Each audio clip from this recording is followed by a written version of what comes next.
오늘 함께 주님께 하듯이 합시다 라는 제목으로 하나님의 말씀을 나누겠습니다. 주님께 하듯이 대합시다입니다. 하나님의 말씀을 전하기 위해서는 예화들이 필요합니다. 말씀이 삶으로까지 전달되고 적용될 수 있도록 함께 생각해 볼 수 있는 거나 아니면 공감할 수 있을 만한 것을 찾아보는 거죠. 성경 말씀이 예화가 될 수도 있고 영화나 드라마 같은 매체 또 일상의 이야기도 될 수가 있습니다.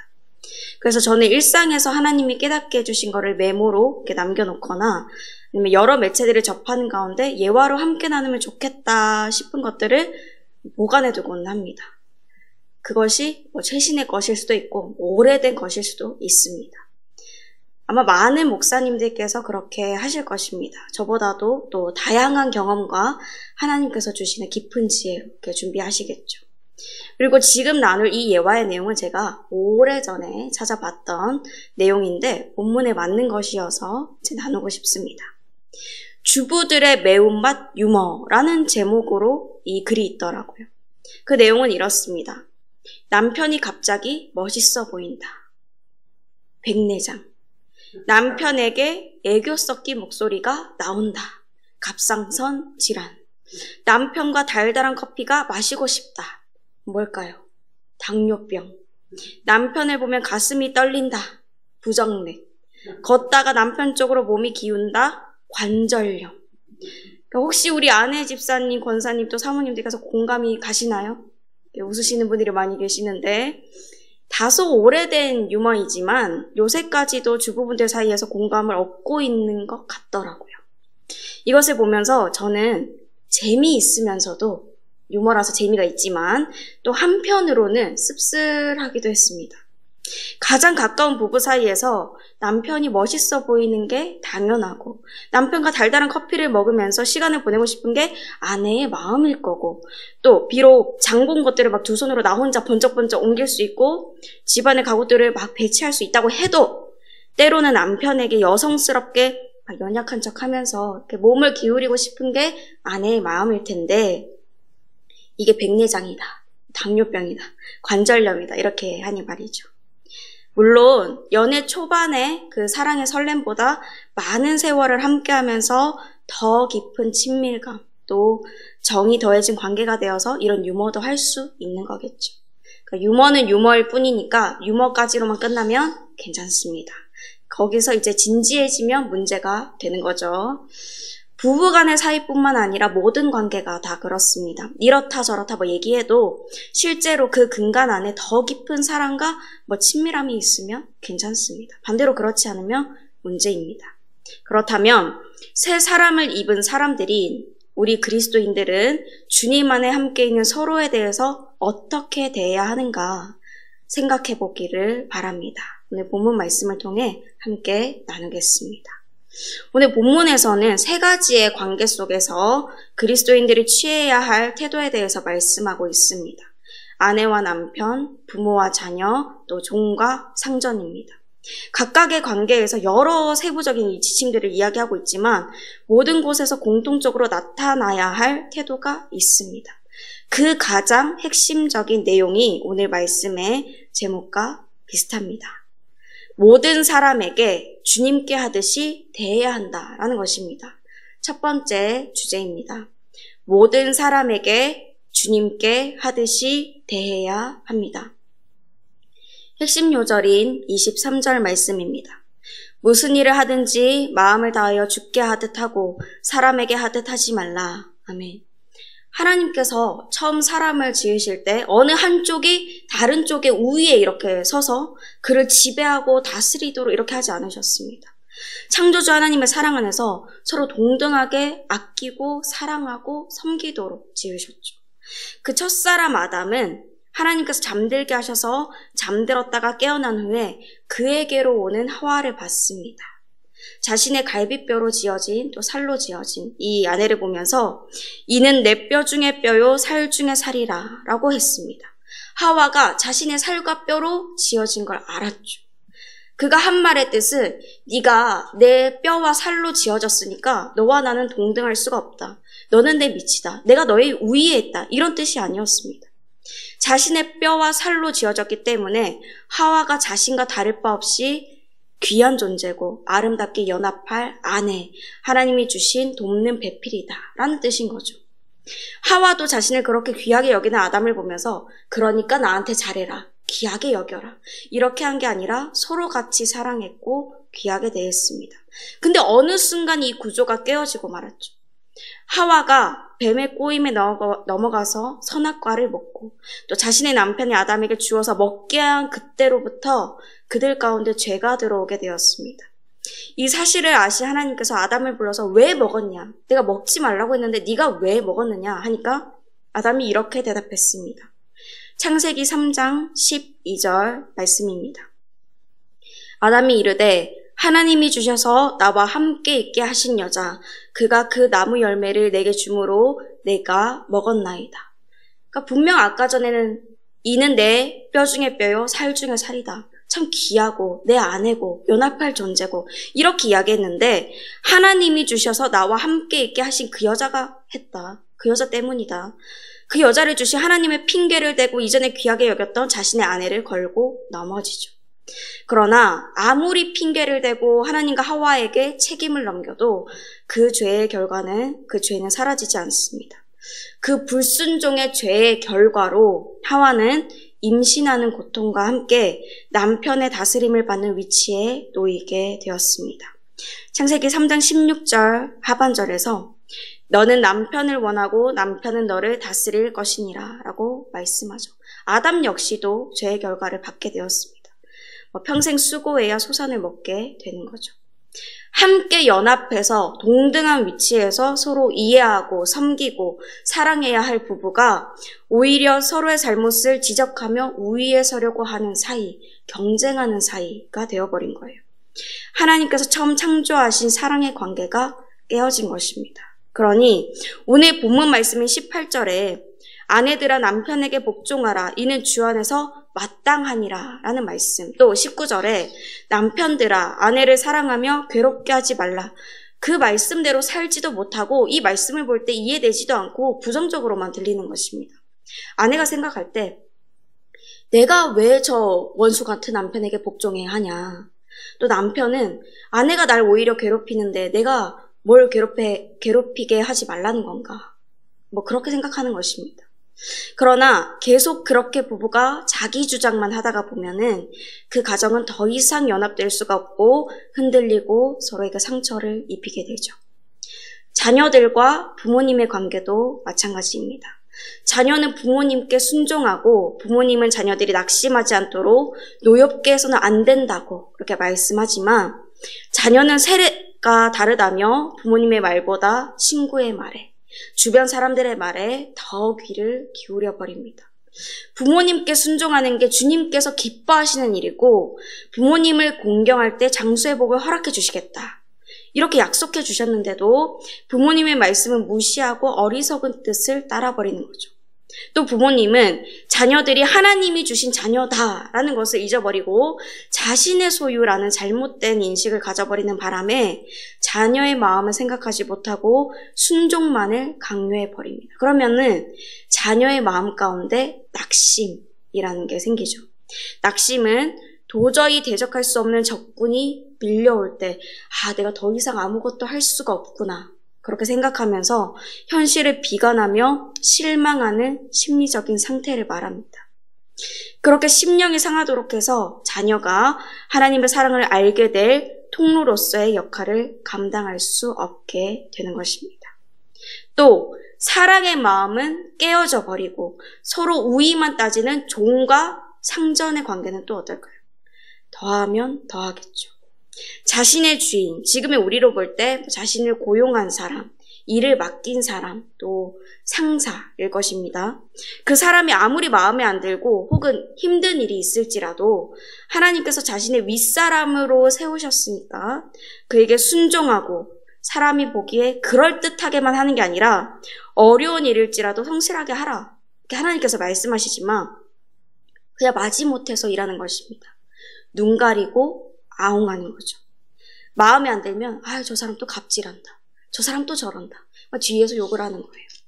주인에 해당하는 고용주나 상사도 지금 따로 말씀에는 언급되어 있지 않지만 그가 고용한 사람을 아끼고 사랑하고 또 자신과 동등한 사람으로 대할 줄 알아야 하는데 그렇게 하지 못하는 사람들이 참 많이 있죠. 갑의 위치에서 을을 바라보고 대하는 것입니다. 하나님의 말씀에 불순종한 결과로 이렇게 모든 관계들은 서로 우위를 따지는 관계가 되어버렸습니다. 그러나 하나님은 아내가 남편에게, 또 남편이 아내에게, 자녀가 부모님에게, 부모님이 자녀에게, 또 종이 상전에게, 상전이 종에 대해서 또 많은 다양한 그 관계들에 있어서도 마지못해서 그렇게 하는 게 아니라 오히려 자신이 더 낮아져서 주님을 섬기듯 남을 대하라고 하십니다. 우리의 길과 진리이며 또한 생명이신 예수 그리스도께서 그렇게 하셨기 때문입니다. 예수님은 삼위일체 하나님이셔서 성부 하나님 또 성령 하나님과 동등하신 입장에 계시지만 성자로서 성부 하나님의 뜻에 온전히 순종하셨습니다. 하늘 영광을 다 버리시고 친히 이 땅에 사람들과 같은 옷을 입고 오셔서 섬김의 삶을 사셨습니다. 그리고 우리를 죄에서 구원해 주시기 위해 십자가에 못 박혀 죽으셨죠. 예수 그리스도께서는 우리 한 사람 한 사람인 교회, 우리 또 예수 그리스도를 믿는 아름다운 모임인 이 교회를 사랑하셔서 우리를 위해 자신의 모든 것을 바쳐 주셨습니다. 하나님은 그런 예수님을 다시 살리셔서 하나님 우편에 앉혀주시고 다시 높여주셨습니다. 만물이 그리스도의 발 앞에 엎드리도록 그렇게 하시고 그리스도를 만물 위에 교회의 머리로 삼으셨습니다. 교회는 그리스도의 몸이죠. 에베소서 1장 22절과 23절 말씀입니다. 또 만물을 그의 발 아래에 복종하게 하시고 그를 만물 위에 교회의 머리로 삼으셨느니라. 교회는 그의 몸이니 만물 안에서 만물을 충만하게 하시는 이의 충만함이니라. 아멘. 그렇게 교회의 머리가 되시는 예수님께서 교회를 위해 자신을 바치신 것처럼 교회가 몸의 구주이신 그리스도께 복종하는 것처럼 아내와 남편도 그렇게 대해야 한다는 겁니다. 모든 관계가 이런 사랑의 모습이 되어야 합니다. 그렇게 서로에게 주님을 대하듯 했을 때 나타나는 결과는 천지 차이입니다. 그렇게 대했을 때는 기업의 상이 주어지고 또 하지 않았을 때는 불의의 보응이 있는 것입니다. 24절과 25절 말씀인데요. 우리가 함께 읽기를 원합니다. 24절과 25절 본문 말씀 함께 읽겠습니다. 시작. 이는 기업의 상을 주께 받을 줄 아나니 너희는 주 그리스도를 섬기느니라. 불의를 행하는 자는 불의의 보응을 받으리니 주는 사람을 외모로 취하심이 없느니라. 아멘. 두 번째 주제입니다. 남을 잘 섬기면 기업의 상을, 그렇지 않으면 불의의 보응을 받습니다. 남을 잘 섬기면 기업의 상을, 그렇지 않으면 불의의 보응을 받습니다. 이 말씀은 종이 상전에게 순종했을 때 주어지는 상과 보응이지만 모든 관계에 대입해봐도 전혀 무리가 없습니다. 기업은 부모님으로부터 물려받은 재산, 사업 이런 것들을 말하죠. 그리고 모든 그리스도인들이 받을 그 기업은 세상의 것이 아니라 하나님께서 주시는 보상입니다. 바로 영생이죠. 하나님 나라에 들어가서 얻게 될 것, 영원히 누리는 것입니다. 또한 그것뿐만 아니라 이 땅에서도 주시는 하나님의 복, 소망과 은혜를 누리면서 살아갈 수 있죠. 아내가 남편에게, 남편이 아내에게 주님을 대하듯이 대했을 때 하나님은 그 가정에 영생을 소망하는 복, 또 서로를 더욱 사랑스럽게 여길 수 있는 그런 복과 기쁨을 주십니다. 또 자녀와 부모님이 서로를 위해 서려고 하지 않고 주님의 사랑 안에서 서로를 대할 때 순종하는 자녀들에게 약속하신 장수의 복이 주어지죠. 부모님께도 자녀들에게 존경받고 사랑받는 이런 기쁨이 주어집니다. 종과 상전이 또한 그렇게 서로를 대할 때 그 사업체 가운데, 기업 가운데 하나님이 주시는 그 물질이 충만해지고 하나님의 복음을 전하는 복 있는 회사, 또 그런 직원이 됩니다. 반대로 불의를 행하는 자에게는 불의의 보응이 주어지는데 불의를 원어의 시제로 살펴볼 때 유죄로 인정된 자, 범죄를 저지른 자입니다. 편파적으로 일하고 속이고 사람을 존중하지 않는다는 거죠. 부모와 자녀가 종과 상전이 서로를 존중하지 않으면, 불의로 행하면 하나님의 공의로운 심판대 앞에 섰을 때 받을 것은 이것에 대한 보응입니다. 대갚음을 받는 거죠. 사람에게도 하나님께도 내가 존중하지 않은 대로 존중함을 받지 못하게 되고, 내가 사랑하지 않은 대로 사랑을 받지 못하게 되고, 내가 무시하고 공경하지 않은 대로 나도 무시당하고 공경을 받지 못하게 됩니다. 하나님은 공평하시며 또한 확실하신 분이십니다. 행한 대로 갚으시죠. 그러므로 이 말씀을 우리가 마음에 깊이 새기기를 원합니다. 또 단지 상을 원해서 보응받지 않기 원해서가 아니라, 위해서가 아니라 오늘 나의 곁에 있는 내 아내, 내 남편, 내 부모님, 내 자녀, 내 상사, 내 직원이 나와 같은 귀한 존재로 알고 대할 때 기뻐하실 그 하나님을 기억해서 그렇게 대하시기를 바랍니다. 삼위일체 하나님의 온전한 사랑으로 우리 한 사람 한 사람은 새 사람을 입게 됐습니다. 죄의 옷을 벗고 예수 그리스도로 옷 입게 되었죠. 따로 떨어졌던 우리가 예수 그리스도 안에서 하나가 되었고, 그 예수 그리스도께서는 교회의 머리가 되셔서 우리와 함께 하십니다. 그러므로 첫 번째 주제 말씀대로 모든 사람에게 주님께 대하듯 대해야 합니다.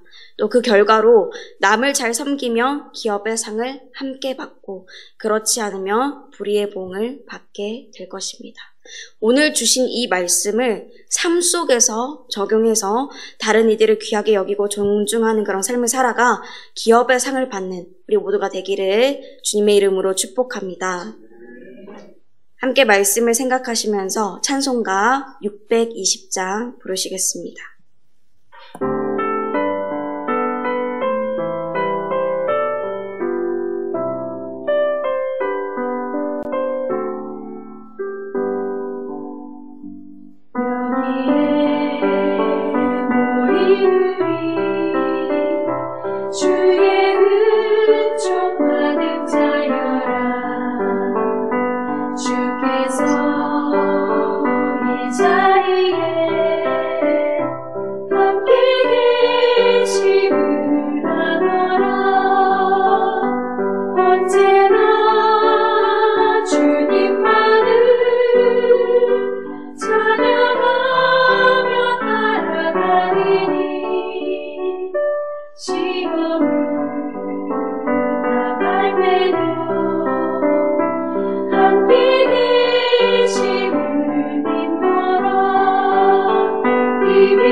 하신다 우리 꿈에 펼치신다 고통과 슬픔 중에 더욱 주님 의지하오니 어려움 이겨내고 주님 더욱 찬양하라 이 믿음 더욱 굳세라 주가 지켜주신다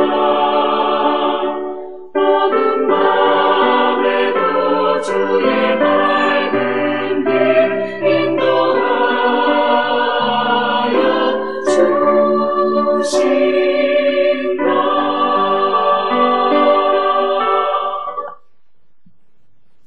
이제는 우리 주 예수 그리스도의 은혜와 하나님의 그 크신 사랑과 성령님의 교통하심이 한 사람 한 사람을 귀하게 여기시고 구원해 주신 주님의 마음을 알아서 우리도 다른 이들에게 주님께 대하듯 대하기로 다짐하는 모든 주님의 자녀들과 그 삶 위에 이제로부터 영원토록 함께 하시기를 간절히 축원하옵나이다. 아멘.